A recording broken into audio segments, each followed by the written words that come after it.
Very good afternoon दोस्तों, कैसे हैं आप सब। Welcome to our YouTube channel Aakash स्टोनो। एक बार फिर से यहाँ पर आप लोगों के लिए डेली डिक्टेशन का संग्रह दिया जाता है, जो कि एडिटोरियल से दिया जाता है। दैनिक जागरण, संपादकीय लेखन, मैगजीन, बुक और राजस्थान हाई कोर्ट के लिए भी दिया जा रहा है। तो ये सारे एग्ज़ाम के लिए आप लोगों के लिए उपयोगी हो गया। स्टोनो के सारे एग्ज़ाम के लिए डिक्टेशन उपयोगी है। और डिक्टेशन स्टार्ट होने से पहले आप लोगों के लिए आउटलाइन्स दिया जाता है, उसको आप लोग वीडियो पॉज करके देख सकते हैं।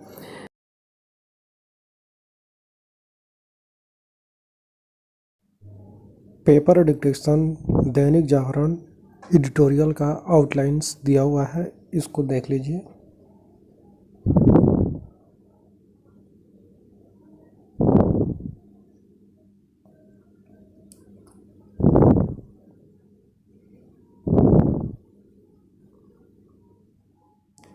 चलिए,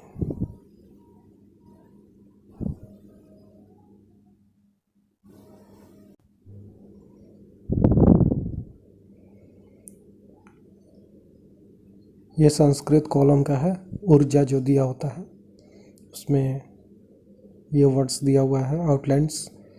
आश्रय, संपन्न, उपस्थित, अनगिनत। अच्छा शब्द चिन्ह होता है, बुरा अलग अलग लिख दीजिए इसको।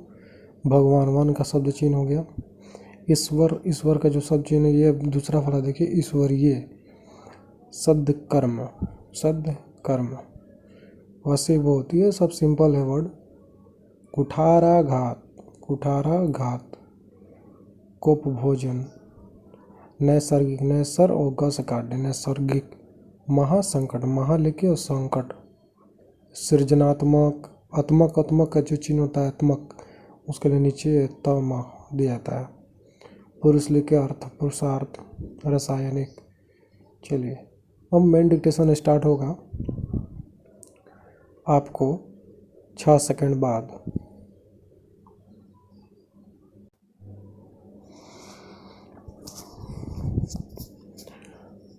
Start, ready. कोरोना आपदा के रूप में मानव सेहत के लिए सबसे बड़े संकट से जूझते डॉक्टरों और स्वास्थ्य कर्मियों पर हमले के साथ ही उनसे बुरे बर्ताव की जैसी घोर लज्जास्पद घटनाएं सामने आ रही है। उन्हें देखते हुए कानूनी प्रावधानों को सख्त करने के अलावा और कोई उपाय नहीं रह गया था। केंद्र सरकार ने महामारी अधिनियम में संशोधन करने के लिए अध्यादेश लाने का फैसला करके एक सही कदम उठाया।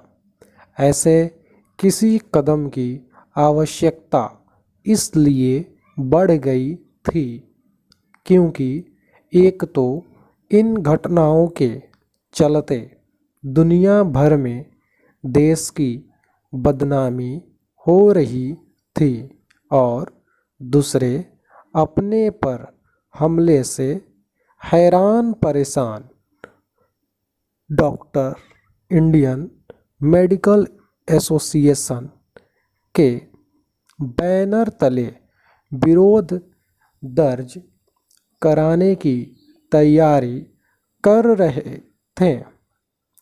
सरकार के कदम को देखते हुए उन्होंने अपने विरोध को तो स्थगित कर दिया, लेकिन केवल इतने से संतुष्ट नहीं हुआ जा सकता कि संशोधित महामारी अधिनियम में चिकित्सकों और स्वास्थ्य कर्मियों पर हमले के दोषियों के खिलाफ सजा के साथ जुर्माने का भी प्रावधान किया गया है।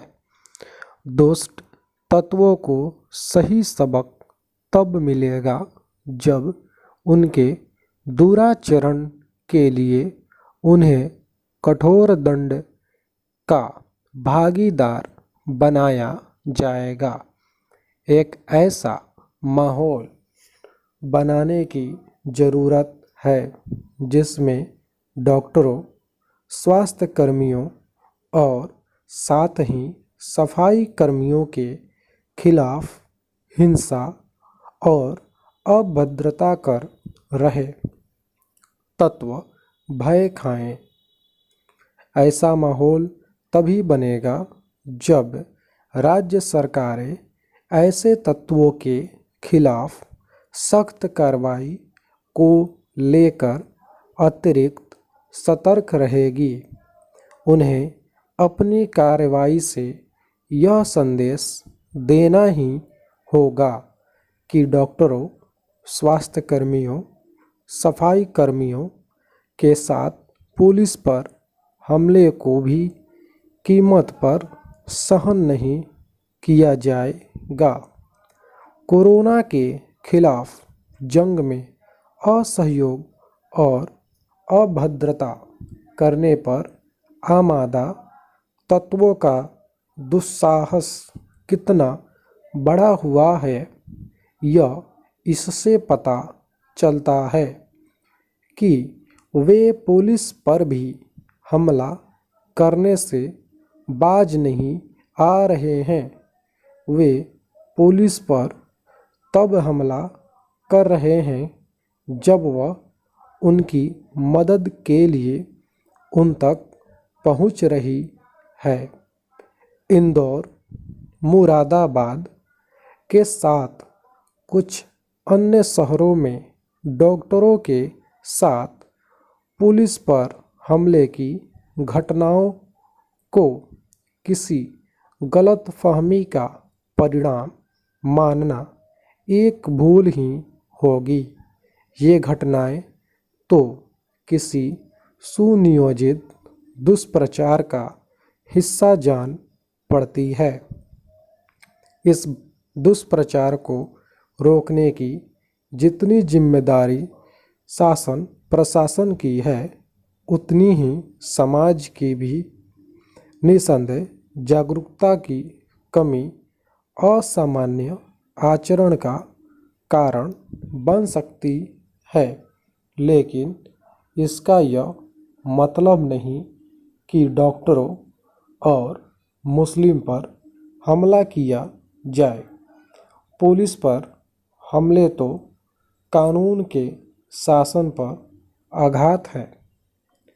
पुलिस को निशाना बनाने का मतलब है कानून के शासन को छिन्न भिन्न करना। महामारी अधिनियम में संशोधन सर्वथा उचित है, लेकिन उन कारणों का निवारण भी जरूरी है जिनके चलते कानून के शासन की हैठी होती है। समाप्त। ये था आपको संपादकीय लेखन का स्पीच, जो कि लगभग 70-75 और 80 के लगभग 70-75 के बीच में ये स्पीड था इसका। 70-80 के बीच में इसका स्पीड था। और जो अब जो बोलने जा रहा हूँ ये प्रकृति का रोज, ये इसका स्पीड 80 प्रति रहेगा। वर्ड 80 शब्द प्रति मिनट की स्पीड रहेगी इसका। और इसका डिक्टेशन स्टार्ट होगा 5 सेकंड बाद स्टार्ट हो जाइए। Ready, start. सृष्टि की रचना प्रकृति के आश्रय से माया द्वारा प्रभु की इच्छा से संपन्न हुई।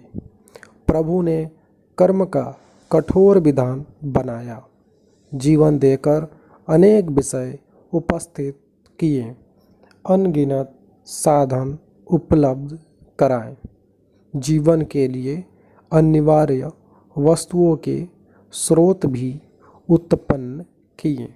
भगवान ने कर्म की कसौटी पर अच्छा बुरा समझने की बुद्धि प्रदान की।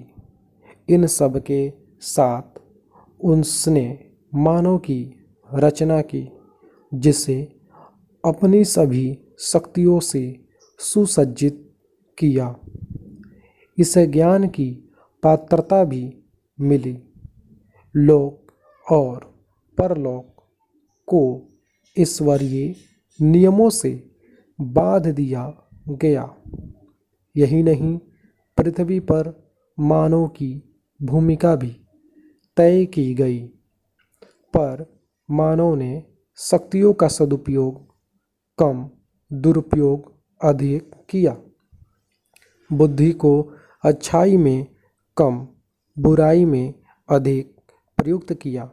ज्ञान को विज्ञान की ओर प्रवृत्त किया। सद्कर्म के स्थान पर दुष्कर्म का वर्ण किया। प्रकृति के विपरीत अपनी शक्ति को संधानित किया। विवेक त्याग कर अहंकार के वशीभूत मौलिक तत्वों पर इतना कठोराघात किया कि आज प्रकृति का कोपभाजन सभी प्राणियों को भोगना पड़ रहा है। Paragraph change. प्रकृति का रोष तभी शांत होगा जब मानव अपने कर्मरत को उद्देश्यपूर्ण पथ पर खड़ा करे और ईश्वरीय नियमों का पालन करते हुए जीवन के लक्ष्य का संधान करे। कर्म अकर्म की साधना में नैसर्गिक संतुलन को हर क्षण संभालना चाहिए, अन्यथा विपरीत परिणाम का दंश अनिवार्य है। जैविक प्रवचना ने तत्वों के रासायनिक विघटन को महासंकट का परिणाम पृथ्वी पर प्रकट किया।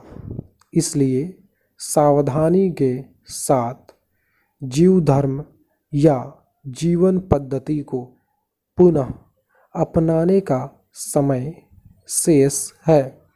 प्रभु की सृजनात्मक शक्तियों को विध्वंसात्मक कार्य में लगाने से प्रकृति का कोप एक बड़े अनर्थ की ओर ले जा रहा है। इसे रोकने का पुरुषार्थ अवश्य किया जाए, संहार नहीं संभार की ओर चला जाए। प्रकृति ही जीवन का पोषण करती है, उसकी मर्यादा को ठीक उसी तरह सहेजना चाहिए जिस प्रकार जननी की मर्यादा को सुरक्षित किया जाता है। ये डिक्टेशन समाप्त हुआ।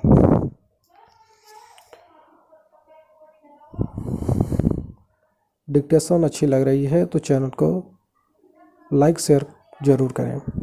धन्यवाद।